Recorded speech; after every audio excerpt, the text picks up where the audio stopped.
क्या आप जानते हो कि एक अडल्ट को यानी एक वयस्क व्यक्ति को कितनी कैल्शियम एक दिन में चाहिए? कम से कम दोस्तों 700 मिलीग्राम चाहिए ही चाहिए। इसके बिना हमारी हड्डी जो है वो कमज़ोर हो जाएगा। ऑस्टियोपोरोसिस, ऑस्टियोपिनिया, ऑस्टियोआर्थराइटिस वगैरह बहुत तेज़ी से बढ़ने लगेगा। इसके साथ साथ सर्वाइकल स्पॉन्डिलोसिस, लंबर स्पॉन्डिलोसिस यानी रीढ़ की हड्डी खराब होना, जॉइंट जल्दी घिस जाना, थोड़ा देर खड़े हो जाने से पेन आना, इसका अर्थ यह है कि हम एक तरह से कमज़ोर हो जाते हैं कैल्शियम की कमी से। कैल्शियम, मैग्नीशियम और फास्फोरस, ये तीनों चीज़ दोस्तों हड्डी के लिए चाहिए।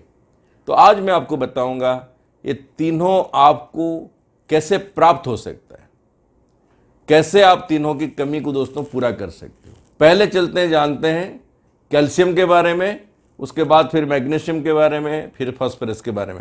अगर ये तीनों चीज़ की परिपूर्ति आप कर लेते हो अपने खान पीन में थोड़ा से बदलाव करके दोस्तों, आपको आर्टिफिशियली टैबलेट लेना नहीं पड़ेगा और जो बड़ी से बड़ी बीमारियां हैं जो नाम अभी मैंने गिन गया, ये आपको कभी नहीं होगी। क्योंकि अगर शरीर का ढांचा वही कमज़ोर हो जाएगा तो दोस्तों आप कभी भी इससे निकल नहीं पाओगे। बार बार आपको डॉक्टर का चक्कर लगाना पड़ेगा और नौबत यहाँ तक आती है कि हमें ऑपरेशन करानी पड़ती है। क्योंकि हड्डी हमारा एक बार ही कमज़ोर होना शुरू होता है तो फिर मांसपेशी हार्ड हो जाता है, स्टिफ हो जाता है, क्योंकि उसके ऊपर दबाव ज़्यादा जाता है।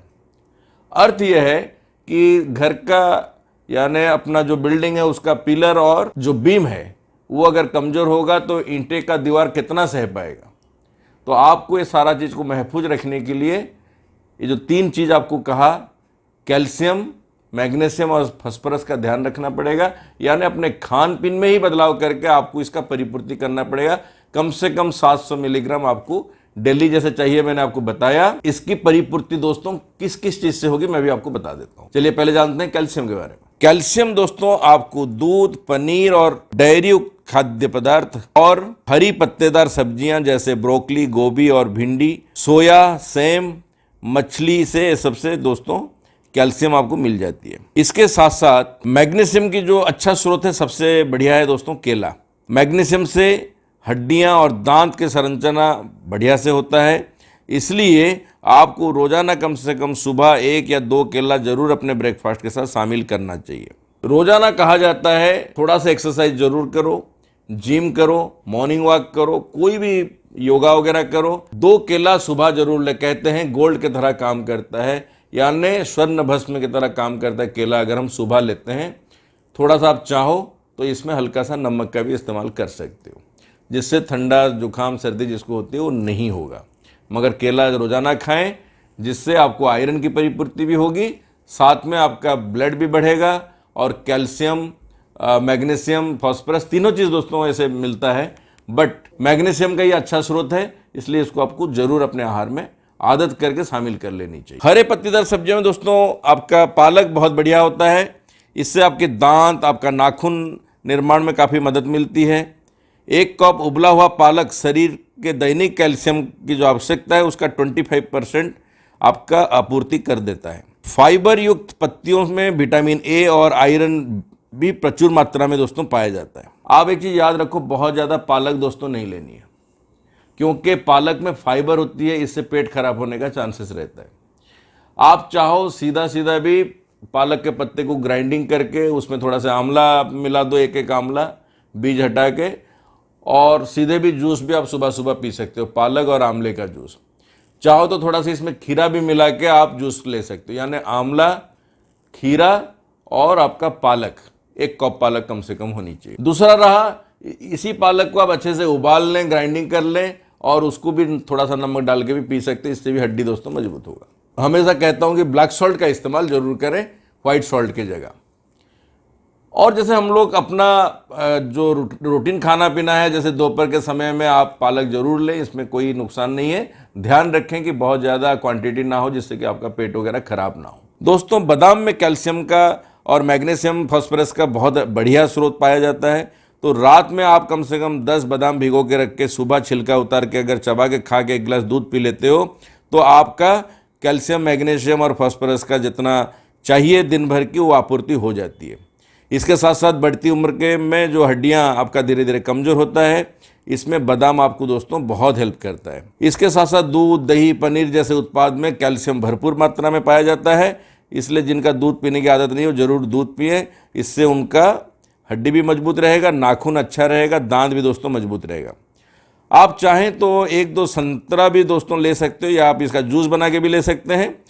कैल्शियम और विटामिन डी दोस्तों इससे काफ़ी मिल जाता है, जिससे आपका दांत, नाखून और हड्डी सबको दोस्तों काफ़ी फ़ायदा होता है। खास करके ऑस्टियोपोरोसिस जिनको है वो 2-3 संतरा का जूस हर रोज़ पिएं, जो ओल्ड एज के लोग हैं उनके लिए दोस्तों ये बहुत लाभकारी है। इसके साथ साथ हम अपने आहार में विटामिन डी सही मात्रा में प्राप्त करना थोड़ा सा मुश्किल हो रहा है, इसलिए आप सूरज के किरण में आधा घंटा दोस्तों ज़रूर बैठनी चाहिए।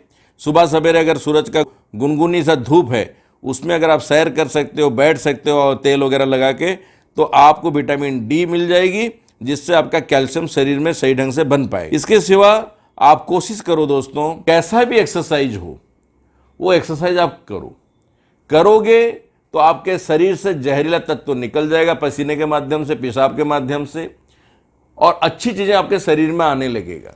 हर घंटा पानी जरूर आदत करके पीनी चाहिए। जैसे कि मैं हमेशा कहता हूँ कि आप जैसे अंजीर हो गया, बादाम हो गया, अखरोट हो गया, आपका किशमिश हो गया, ये सबको रात में भिगो के अगर सुबह ग्राइंडिंग कर लेते हो 1 गिलास दूध के साथ, और सुबह सुबह इसको 1 गिलास पीते हो, आप हो या बच्चे हो, किसी का हड्डी दोस्तों कमज़ोर नहीं होगा। हड्डी कमज़ोर नहीं होगा इसका मतलब ये हो गया आपका घर मकान जो है वो मजबूत रहेगा, जरे में आप लुढ़कोगे नहीं।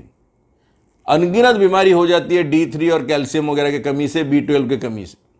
तो B12 की कमी अगर होता है तो मांसपेशियों में हजारों दोस्तों बीमारी होते हैं। इसलिए आपको ये सब चीज़ पे ध्यान रखनी है और खान पीन में ज़रूर बदलाव लानी चाहिए। अंडे का वाइट आप जरूर ले, अगर आप यंग हो तो 3-3, 4-4 अंडे का येलो और व्हाइट मिला के एक साथ में भी आप ले सकते हो, कोई उसमें परहेज नहीं है। जो जिमिंग वगैरह करते हो आधा लीटर दूध आराम से पी सकते हो, 2 केला खा सकते हो। संतरा, खास करके संतरे का जूस दोस्तों 12-1 बजे जरूर लेनी चाहिए। संतरे के जूस से आपको काफ़ी सारा जो खून की आपूर्ति होना चाहिए, खून की जो कमियां हैं वो दोस्तों ख़त्म हो जाता है। आयरन मिल जाता है, कैल्शियम, फास्फोरस, मैग्नीशियम उसमें भी दोस्तों भरपूर मिलता है। अलग अलग तरीके का आटा, खास करके आप देखा गया है कुल्थी जो होता है ये पहले कहा जाता था गरीबों का दाल बल के कहा जाता था, मगर आप कुल्थी रोजाना अगर 60 to 70 ग्राम्स को उबाल के आप उसका सिर्फ पानी पी लेते हो, तब भी दोस्तों आपका कैल्शियम का कमी पूरी हो जाती है, आयरन की कमी पूरी हो जाती है। इसके साथ साथ सलाद जरूर खाएं, अलग अलग तरीके का दोस्तों सलाद आप मिला के खाओगे तो इसमें भी फायदा होता है। मेरे किताब में दोस्तों ऐसे हजारों टिप्स मैंने दे रखा हूँ। अब देखिए इसमें हमने 250 पेज तो सिर्फ एक्यूप्रेशर पे इसमें लिखे हैं दोस्तों, और उसके बाद फिर हमने इसमें होम ट्रीटमेंट लगभग 350 पेज लिखे हैं और 51 बीमारी दोस्तों इसमें कवर की हैं। हड्डी कैसे मजबूत करोगे, ऑस्टियोपोरोसिस को कैसे ठीक करोगे, ऑस्टियोआर्थराइटिस कैसे ठीक करोगे, डिप्रेशन से कैसे बाहर निकलोगे, प्रोस्टेट कैंसर को कैसे सॉल्व करोगे, जो लोग एनीमिक हो रहे हैं उससे कैसे निकलेंगे, फ्रोजन शोल्डर कैसे ठीक करोगे, हर एक चीज़ को हमने कवर किया। स्पॉन्डिलाइटिस की बीमारी को कैसे ठीक करोगे, टेनिस एल्बो दोस्तों कैसे ठीक करोगे, इसके साथ साथ हाई कोलेस्ट्रॉल को कैसे ठीक करोगे, गैस्ट्राइटिस कैसे दोस्तों ठीक करोगे, छाती है सीने में दर्द होता है उसको ठीक कैसे करोगे, बार बार हिचकी होती है इसका प्रॉब्लम कैसे सॉल्व करोगे, हाई ब्लड प्रेशर को कैसे कंट्रोल करोगे, हाइपोथायराइडिज्म को कैसे दोस्तों ठीक करोगे, अपच को कैसे ठीक करोगे, घुटने के दर्द को दोस्तों कैसे ठीक करोगे, हर चीज़ का हमने नेचुरल तरीके से कैसे ये सब प्रॉब्लम से आप बाहर निकलोगे बताया गया है। किडनी की समस्या देखो, किडनी की समस्या अगर है उसमें एक्यूप्रेशर का कैसे प्रयोग करोगे, कैसे आप उसमें नेचुरोपैथी का प्रयोग करोगे, घरेलू जो उपचार है उसका कैसे प्रयोग करोगे, ये बारे में भी दोस्तों बताया गया है। लीवर की समस्या आजकल बहुत ज़्यादा होने लगा है, लीवर सोरियोसिस, फैटी लीवर, ये सब से निकलने का दोस्तों मैंने रास्ता बताया। 10 साल दोस्तों काफ़ी मेहनत किया गया है और तभी जाके किताब बन के आया आपके सामने। ये है हिंदी वाली किताब, बल्कि इसको 11 साल लग गया। 10 साल तो आपका इंग्लिश में लग गया और आपका हिंदी में आना देर 1 साल लगा, तो ऐसे होके एक किताब आपके सामने आया। कौन कौन सा आप एक्यूप्रेशर का पॉइंट इस्तेमाल करोगे, कौन सा फल मूल सब्जी में कौन कौन सा चीज़ मिलता है उसका डिटेल्स में दिया गया। हल्दी का प्रयोग दोस्तों कैसे स्लिप डिस्क को ठीक कर सकता है, अदरक का प्रयोग से कैसे कमर दर्द ठीक हो जाती है, ये सारी बातें दोस्तों बताया गया है। तो आशा करता हूं ये बुक को आप ऑनलाइन अमेजन से मंगाओगे और इसका फ़ायदा दोस्तों उठाओगे। ये हिंदी है, ये अंग्रेजी है। मैं सलाह दे सकता हूं, मानना ना मानना आपके ऊपर है। घर में किसी को जरूर, जिसको चाहते हो, प्यार करते हो, माँ बाप खास करके, उनको एक गिफ्ट जरूर दें। एक किताब उनके पास हो तो अपने आप में देख के भी कई समस्या का समाधान वो कर सकते हैं। स्पाइन रिलेटेड जिसकी समस्या है, जो बिल्कुल ठीक नहीं हो पा रहा है सर्जरी के लिए, डॉक्टर कहते हैं दोस्तों बिना देर के व्हाट्सअप करें, अपॉइंटमेंट लें और मेरे पास आओ। सर्जरी आपको नहीं कराना पड़ेगा। आशा करता हूं ईश्वर यही चाहता है कि हम बिना सर्जरी के ठीक रहें, बिना अस्पताल जाए ठीक रहें। उसके लिए थोड़ा प्रयास करनी है और वीडियो देखते रहो, यार दोस्त के बीच में शेयर करो, जिससे कि हम इस चीज़ को आगे बढ़ाते रहें। धन्यवाद। Thank you very much. जय हिंद, जय भारत।